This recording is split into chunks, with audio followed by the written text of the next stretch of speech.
नमस्कार, હું Anita Parekh, Jayesh TV India news પર આપનું હાર્દિક સ્વાગત છે।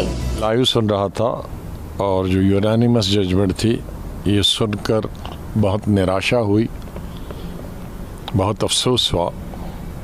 मैं शुरू से ही कह रहा था कि दो अदारे हैं जो इसका फैसला कर सकता है, एक पार्लियामेंट, मरकज़ी सरकार, और दूसरा सुप्रीम कोर्ट।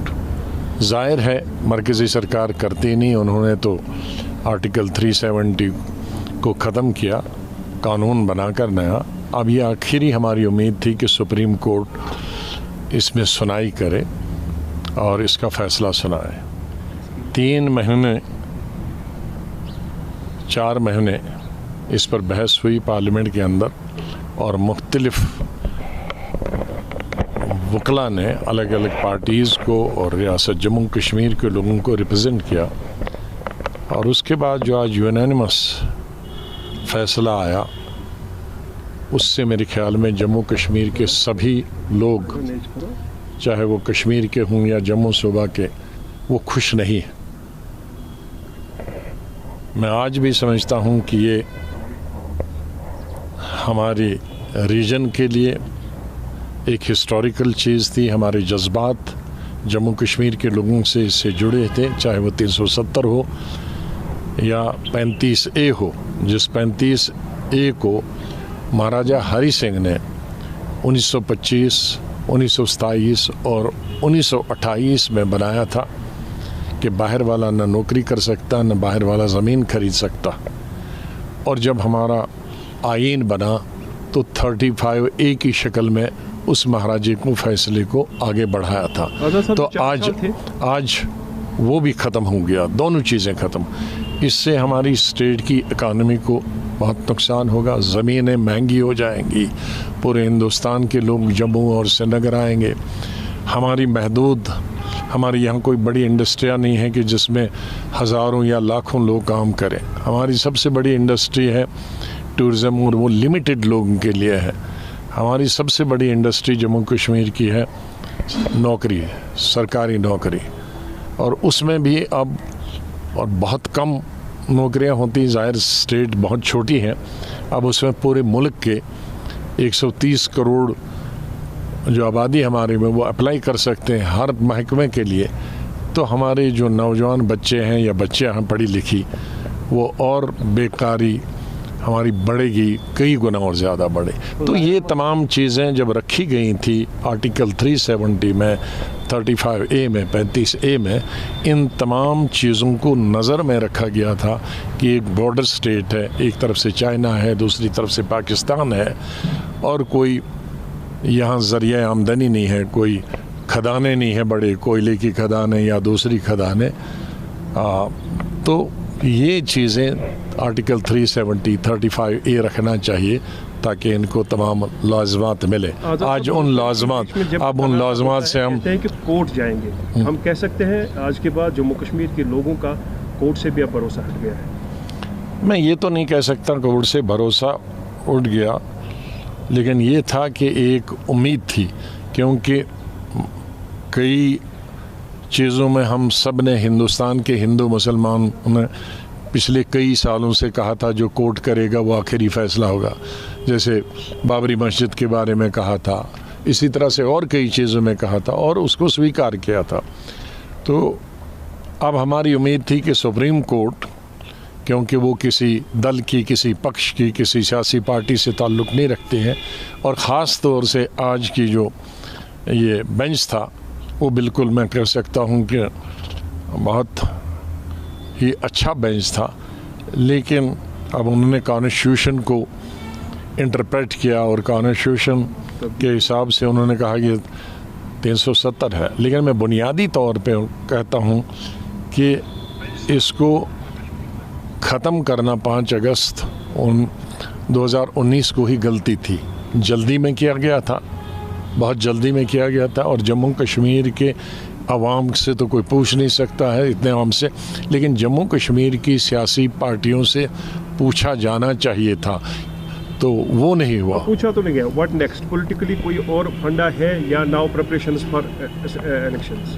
अब तो सुप्रीम कोर्ट ने कह दिया है कि 30 सितंबर तक इलेक्शन होने चाहिए और उसके फौरी बाद स्टेटहुड देना चाहिए।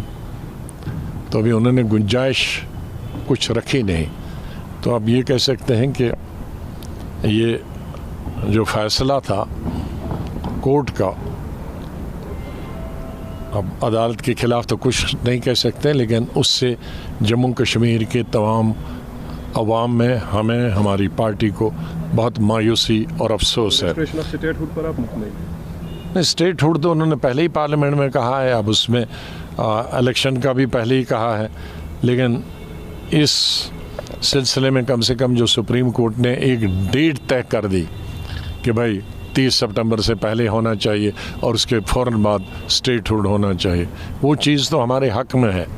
लेकिन जो दूसरी चीज़ थी जिससे हमारे जज्बात जुड़े थे, या हमारी तरक्की के लिए, हमारी मैशत के लिए, हमारी रोज़गार के लिए, बच्चों के रोज़गार के लिए, या ज़मीन महंगी ना हो, उसके लिए जो चीज़ें थी वो हमें नहीं मिल पाएंगी। एक बात माननी पड़ेगी, बीजेपी जो कह रहा है डंके की चोट पे कह रहा है, दरपर्दा कुछ नहीं हो रहा। जो पहले दिन कहा था आज भी उसे पछता है। हाँ, ये उनका 70 साल से उनके एजेंडे में था आर्टिकल 370, लेकिन वो 370 के बाहर भी गए। स्टेटहुड ख़त्म करने का नहीं था, यूनिटी बनाने का नहीं था, ये चीज़ें वो जो उनके एजेंडा में 70 साल से नहीं था उसके बाहर भी वो चले गए। आज़ाद साहब, ये जानना चाहूँगा कि अब इस फैसले के बाद जो है पॉलिटिकल पार्टीज और ख़ासकर डीपीएपी की जो सियासत है वो किधर जाती हुई दिख रही है? अब वो हम अपने साथियों से बात करें, लेकिन मैंने पहले ही कहा कि तो दो ही बड़े इदारे हैं, पार्लियामेंट और सुप्रीम कोर्ट, उससे तो ऊपर वाला खुदा है, उसके साथ तो हमारी अप्रोच नहीं है। तो यहाँ जो जमहूरियत में जो सबसे स्ट्रॉन्ग पिलर्स हैं हमारी जमहूरियत के, वो है पार्लियामेंट और सुप्रीम कोर्ट। बदकिस्मती से हम दोनों में हार गए। केंद्र सरकार की तरफ से बताया गया था कि लद्दाख को हम कंटिन्यू यूनियन टेरिटरी करेंगे, उस पे सुप्रीम कोर्ट ने कुछ नहीं बोला है। अश्विनी जी, कोर्ट ने यह भी कहा है कि जम्मू कश्मीर जब विलय हो रहा था भारत में, उस समय उन्होंने अपनी स्वायत्तता बरकरार नहीं रख दी थी, स्वायत्तता भी भारत के साथ विलीन कर दी थी, लिहाजा अब उस सवाल का कोई मतलब नहीं। सुप्रीम कोर्ट ने यही कहा है कि संविधान में वन नेशन वन कॉन्स्टिट्यूशन का प्रावधान पहले से था, एक देश एक विधान की भावना पहले से भी थी, और ऐसा नहीं कि पहली बार 370 को इस तरीके से डाइल्यूट किया गया है।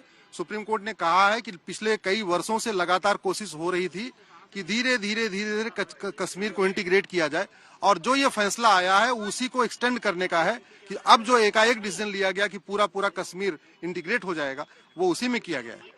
राष्ट्रपति के अधिकारों को भी कोर्ट ने नए सिरे से जस्टिफाई किया, नए सिरे से बताया है कि राष्ट्रपति शासन अगर लगा दिया जाए तो ऐसे में वो राष्ट्रपति फैसला ले सकते हैं इन तमाम चीजों। एक दलील, हाँ, एक बार दलील ये दी जा रही थी कि जब वहाँ पे विधानसभा नहीं चल रही है तो फिर राष्ट्रपति ने कैसे इन्वोक किया है, उसको भी सुप्रीम कोर्ट ने कंफर्म किया है कि अगर वहाँ विधानसभा काम नहीं कर रही है तो राष्ट्रपति शासन के दौरान भी आप उसको फैसला ले सकते हैं। राष्ट्रपति के पास ये अधिकार है फैसला लेने का। यानी ये बहुत बड़ा फैसला है और बहुत इसकी रोशनी बहुत दूर तक जाएगी। मुझे लगता है कि आज का फैसला बहुत ही ऐतिहासिक है। 5-0 का फैसला है, यानी 5 के 5 जज एक मत हैं कि जो सरकार ने फैसला लिया है वो बिल्कुल ठीक फैसला लिया है। जो प्रक्रिया अपनाई गई है वो भी बिल्कुल ठीक अपनाई गई है। जो राष्ट्रपति शासन के दौरान वहां पे चेंजेस हुए हैं वो भी बिल्कुल ठीक है। तो इसलिए आज जो लगातार अभी तक बार प्रक्रिया पे सवाल खड़ा कर रहे थे, 370 को कंटिन्यू करने की बात कर रहे थे, मुझे लगता है सबको आज जवाब मिल गया है। आज के बाद शायद 370 और 35 है हमेशा के लिए इतिहास हो गया है, शायद उसके बाद चर्चा भी बंद हो जाए।